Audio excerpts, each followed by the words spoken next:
ಎಲ್ಲಿ ನಮಗೆ ಗೌರವ ಕಡಿಮೆ ಆಗುತ್ತಾ ಹೋಗುತ್ತದೆಯೋ ಅಲ್ಲಿಂದ ನಾವೇ ದೂರ ಸರಿದು ಬಿಡಬೇಕು. ಅದು ಒಬ್ಬರ ಮನೆಯಾದರೂ ಸರಿ, ಮನಸ್ಸಾದರೂ ಸರಿ.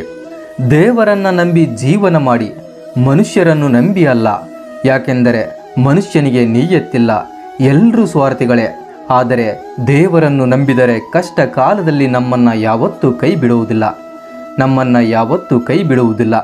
ನಿಮ್ಮ ಆಸೆ ಕನಸುಗಳು ನುಚ್ಚು ನೂರಾದಾಗ ನೀವು ಕೆಳಗೆ ಬೀಳುತ್ತೀರಿ. ಆದರೆ ನೆನಪಿರಲಿ, ನಿಮ್ಮನ್ನು ಕೆಳಗೆ ಬೀಳಿಸುವ ಕುತಂತ್ರಗಳು ನಿಮ್ಮ ಬೆನ್ನ ಹಿಂದೆಯೇ ನಡೆಯುತ್ತಿರುತ್ತವೆ. ಇಲ್ಲಿ ನಾವು ಯಾರಿಗೆ ಒಳ್ಳೆಯದನ್ನು ಬಯಸುತ್ತೇವೆಯೋ ಅವರೇ ನಮ್ಮನ್ನು ಕೆಟ್ಟವರನ್ನಾಗಿ ನೋಡುತ್ತಾರೆ. ದುಃಖದಲ್ಲಿ ಇದ್ದಾಗ ದೇವರ ಮೇಲೆ ನಂಬಿಕೆ ಕಳೆದುಕೊಳ್ಳಬೇಡ. ಏಕೆಂದರೆ ದೇವರು ನಿನ್ನ ಸುಖ ದುಃಖ ಎರಡರಲ್ಲೂ ಇರುತ್ತಾನೆ. ನಿಮಗೆ ಜೀವನದ ಎಲ್ಲ ಬಾಗಿಲುಗಳು ಮುಚ್ಚಿ ಹೋಗಿ ಭಯ ಆವರಿಸಿಕೊಂಡಿದೆ ಅನಿಸಿದರೆ ನನ್ನ ಜೊತೆ ಆ ಭಗವಂತ ಇದ್ದಾನೆ ಅಂದುಕೊಳ್ಳಿ. ಸಮಸ್ಯೆಗಳು ತಾನಾಗಿಯೇ ಪರಿಹಾರ ಆಗುತ್ತವೆ. ನಿನ್ನ ಮುಂದೆ ಯಾರು ಎಷ್ಟೇ ಹಾರಾಡಲಿ ನೀನು ಮೌನವಾಗಿರು. ತಾಳ್ಮೆ ಕಳೆದುಕೊಳ್ಳಬೇಡ. ಅವರ ಹಾರಾಟಕ್ಕೆ ನಿನ್ನ ತಾಳ್ಮೆಗೆ ನಾನು ಉತ್ತರ ಕೊಡುತ್ತೇನೆ. ನಮ್ಮ ಹೃದಯ ಚೂರಾಗುವುದು ನಾವು ಹೆಚ್ಚು ನಂಬಿದವರಿಂದಲೇ. ಆದರೆ ಚೂರಾದ ಹೃದಯವನ್ನು ಜೋಡಿಸಬೇಕಾಗಿರುವುದು ನಮ್ಮ ನಂಬಿಕೆಯಿಂದ. ಧರ್ಮವನ್ನು ರಕ್ಷಣೆ ಮಾಡುವುದು ಸ್ವಲ್ಪ ಕಷ್ಟವೇ, ಆದರೆ ಖಂಡಿತ ಅಸಾಧ್ಯವಲ್ಲ. ಕರ್ಮ ಹೇಳುತ್ತದೆ, ಅತಿಯಾದ ನಂಬಿಕೆ ಒಳ್ಳೆಯದಲ್ಲ. ನೀನು ಯಾರನ್ನು ಕಣ್ಣು ಮುಚ್ಚಿ ನಂಬಬೇಡ. ಏಕೆಂದರೆ ನೀನು ಕಣ್ಣು ಮುಚ್ಚಿ ಬಿಡುವಷ್ಟರಲ್ಲಿಯೇ ಮೋಸ ಮಾಡುವ ನಂಬಿಕೆ ದ್ರೋಹಿಗಳು ಇದ್ದಾರೆ. ಕಷ್ಟಗಳ ಭಾರವನ್ನು ಸಾಧ್ಯವಾದಷ್ಟು ತಡೆದಿಕೋ. ಎದರಿ ಖುಷಿಯ ಬೇಡ. ಖಂಡಿತ ನಿನಗೂ ಒಂದು ದಿನ ಒಳ್ಳೆಯ ಸಮಯ ಬಂದೇ ಬರುತ್ತದೆ. ನೊಂದವರು ಒಂದು ದಿನ ನಗಲೇಬೇಕಲ್ಲವೇ? ಕಾಲ ಒಂದೇ ರೀತಿ ಇರುವುದಿಲ್ಲ. ಇಂದು ನಿನ್ನನ್ನು ಕಾಲಿನ ಕೆಳಗೆ ಹಾಕಿ ತುಳಿದವರು ನಾಳೆ ನಿನ್ನೆದುರೇ ಮಂಡಿಯೂರಿ ಕಾಲು ಹಿಡಿಯುವ ದಿನವೂ ಬರುತ್ತದೆ. ಒಂದು ಕ್ಷಣದಲ್ಲಿ ಭಿಕ್ಷುಕ ರಾಜನೂ ಆಗಬಹುದು, ರಾಜ ಭಿಕ್ಷುಕನೂ ಆಗಬಹುದು. ಅವರವರ ಕರ್ಮ ಅವರಿಗೆ ತಕ್ಕ ಫಲವನ್ನು ನೀಡುತ್ತದೆ. ಕೆಲವೊಮ್ಮೆ ಕೆಲವೊಂದು ಪರಿಸ್ಥಿತಿಗಳಲ್ಲಿ ಮೌನವಾಗಿರುವುದರಿಂದಲೇ ಸಮಸ್ಯೆಗಳು ತಾವಾಗಿಯೇ ಪರಿಹಾರ ಆಗುತ್ತವೆ. ಹಾಗೆಯೇ ತಾಳ್ಮೆಯಿಂದ ಇರಬೇಕು. ಭಗವಂತನಿಂದ ಭಗವಂತನನ್ನೇ ಬೇಡಿಕೊಳ್ಳಿ. ಭಗವಂತನಿಂದ ಭಗವಂತನನ್ನೇ ಬೇಡಿಕೊಂಡವರಿಗೆ ಮತ್ತೆ ಏನು ಬೇಡಿಕೊಳ್ಳುವ ಅವಶ್ಯಕತೆಯೇ ಇರುವುದಿಲ್ಲ. ದಾರಿ ಕಾಣುತ್ತಿಲ್ಲವೆಂದು ದೇವರನ್ನು ದೂರಬೇಡಿ. ಸ್ವಲ್ಪ ತಾಳ್ಮೆ ಇರಲಿ. ದೇವರು ನಿಮಗಾಗಿ ಹೊಸದೊಂದು ದಾರಿಯನ್ನೇ ಸೃಷ್ಟಿಸುತ್ತಿರಬಹುದು. ಕೆಲವೊಮ್ಮೆ ಪರಿಸ್ಥಿತಿಗಳು ನಿಮ್ಮ ಕೈ ಮೀರಿ ಹೋದಾಗ ತಾಳ್ಮೆಯಿಂದ ಇರುವುದೇ ಒಳ್ಳೆಯದು. ಏಕೆಂದರೆ ಪರಿಸ್ಥಿತಿಗಳು ಬದಲಾಗದೆ ಹೋದರೂ ನಿಮ್ಮ ಮನಸ್ಥಿತಿಯನ್ನು ಬದಲಾಯಿಸಿಕೊಳ್ಳಬಹುದು. ನಾನು ಒಂಟಿಯಾದೆ ಎಂದು ಅಳಬೇಡ.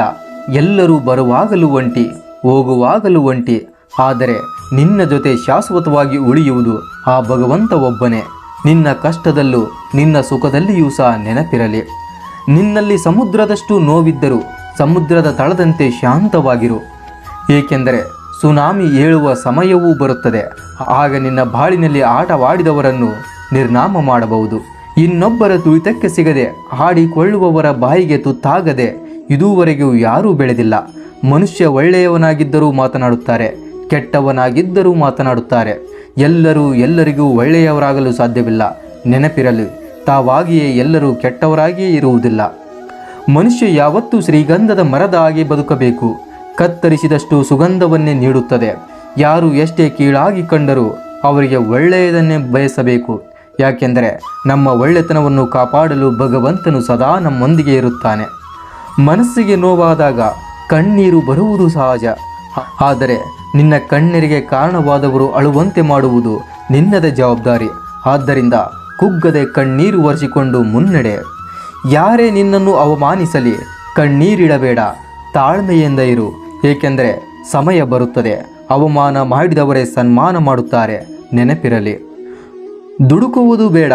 ಸಮಯ ಯಾವಾಗಲೂ ಒಂದೇ ರೀತಿ ಇರುವುದಿಲ್ಲ. ಮೆರೆದವರೆಲ್ಲ ಮಣ್ಣಾಗಲೇಬೇಕು. ತಾಳ್ಮೆಯಿಂದಿರು. ಒಂದು ನೊಂದ ಜೀವಕ್ಕೆ ಧೈರ್ಯ, ನಂಬಿಕೆ ಮತ್ತು ದೇವರು ಇವುಗಳು ಮಾತ್ರ ಶಕ್ತಿ ಕೊಡುವುದಕ್ಕೆ ಸಾಧ್ಯ. ಭಗವಂತನನ್ನು ನಂಬಿ ಸಾಕು. ಅದೆಷ್ಟೇ ಕೆಟ್ಟದಾಗಲಿ, ಎಷ್ಟೇ ಕಷ್ಟಗಳಿರಲಿ, ನಿಮ್ಮನ್ನು ದಡ ಸೇರಿಸುತ್ತಾನೆ.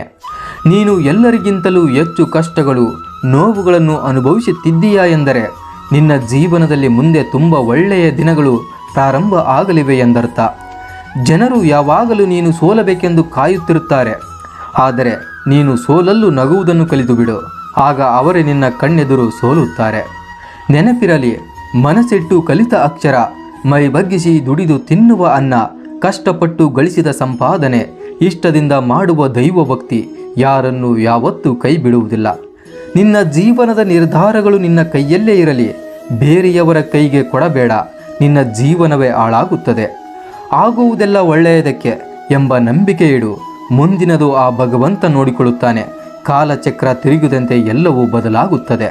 ನೆನಪಿರಲಿ, ತಂದೆಯ ಕೋಪ ಬದುಕಿಗೆ ದಾರಿ ತೋರಿಸುತ್ತೆ, ತಾಯಿಯ ಕೋಪ ಹೊಟ್ಟೆ ತುಂಬಿಸುತ್ತೆ, ಗುರುವಿನ ಕೋಪ ವಿದ್ಯೆ ಕಲಿಸುತ್ತೆ, ಶತ್ರುವಿನ ಕೋಪ ಫಲ ಕಲಿಸುತ್ತೆ. ಹೆಚ್ಚಾಗಿ ಕೋಪ ಮಾಡಿಕೊಳ್ಳುವವರ ಹೃದಯದಲ್ಲಿ ಪ್ರೀತಿ ತುಂಬಿರುತ್ತದೆ. ನಿನ್ನನ್ನು ಕಡೆಗಣಿಸಿ ಬಿಟ್ಟು ಹೋದವರೇ ಮುಂದೊಂದು ದಿನ ನಿನ್ನ ಕಾಲು ಹಿಡಿಯುತ್ತಾರೆ. ಕಷ್ಟಗಳನ್ನು ಸಹಿಸಿಕೊಳ್ಳುವ ಸಹನೆ ತಂದುಕೋ. ಮೋಸದ ಉದ್ದೇಶ ಧರ್ಮವಾಗಿದ್ದರೆ ಮೋಸವೂ ಸಹ ಧರ್ಮವೇ. ದೇವರು ನಿನಗೆ ಕಷ್ಟಗಳನ್ನು ಕೊಡುವುದು ನಿನಗೆ ನೋವು ಕೊಡುವುದಕ್ಕೆ ಅಲ್ಲ. ಎಷ್ಟು ಜನ ನಿನ್ನ ಜೊತೆ ನ್ಯಾಯವಾಗಿ ಇದ್ದಾರೆ, ಎಷ್ಟು ಜನ ನಟಿಸುತ್ತಿದ್ದಾರೆ ಎಂದು ನಿನಗೆ ತಿಳಿಸಿಕೊಡುವುದಕ್ಕೆ. ಈ ಜಗತ್ತಿನಲ್ಲಿ ಎಲ್ಲರೂ ನಾಟಕ, ಎಲ್ಲವೂ ನಾಟಕ. ಆದರೆ ನೀನು ಕೆಲವರ ನಾಟಕಗಳಿಗೆ ಬಲಿಯಾಗದೆ ಎಚ್ಚರಿಕೆಯಿಂದ ಇರಬೇಕು. ನಿನ್ನ ಶತ್ರುಗಳು ಮೆರೆಯುತ್ತಿದ್ದಾರೆ ಎಂದು ಚಿಂತಿಸಬೇಡ. ಅವರ ಪಾಪದ ಕೊಡ ತುಂಬಿದಾಗ ಬೀದಿಗೆ ಬಿದ್ದೇ ಬೀಳುತ್ತಾರೆ. ನೆನಪಿರಲಿ, ಮೆರೆದವರು ಮಣ್ಣಾಗಲೇಬೇಕು, ಉರಿದವರು ಸುಟ್ಟು ಬೂದಿ ಆಗಲೇಬೇಕು. ನಿನಗಾದ ಅನ್ಯಾಯಕ್ಕೆಲ್ಲ ಬೆಲೆ ಸಿಗಲೇಬೇಕು. ಸಮಯವನ್ನು ಬಲವಾಗಿ ನಂಬು. ನೊಂದವರ ಪಾಲಿಗೆ ದೇವರು ಯಾವಾಗಲೂ ಇರುತ್ತಾನೆ, ಅದನ್ನು ಮರೆಯಬೇಡ. ಖಂಡಿತ ನಿನ್ನನ್ನು ಕಾಪಾಡುತ್ತಾನೆ. ಬೇಡದ ವಿಷಯಗಳನ್ನು ಕೇಳುವವರಷ್ಟೇ ಅಲ್ಲ, ಬೇಡದ ವಿಷಯಗಳನ್ನು ಹೇಳುವವರು ಕೂಡ ನಾಶವಾಗುತ್ತಾರೆ. ನೆನಪಿರಲಿ, ಸುಖದ ಮಾರ್ಗ ಸಂಘರ್ಷದ ಕಡೆಗೆ ಕೊಂಡೊಯ್ಯುತ್ತದೆ, ಹಾಗೂ ಸಂತೋಷದ ಮಾರ್ಗ ಶಾಂತಿಯೆಡೆಗೆ ಕರೆದುಕೊಂಡು ಹೋಗುತ್ತದೆ. ನೆನಪಿರಲಿ, ಇಂದು ನಿನಗೆ ಎಷ್ಟು ಕಷ್ಟಗಳಿದ್ದರೂ ನಾಳೆ ಖಂಡಿತ ಸುಖ ಪಡುವ ದಿನ ಬಂದೇ ಬರುತ್ತದೆ.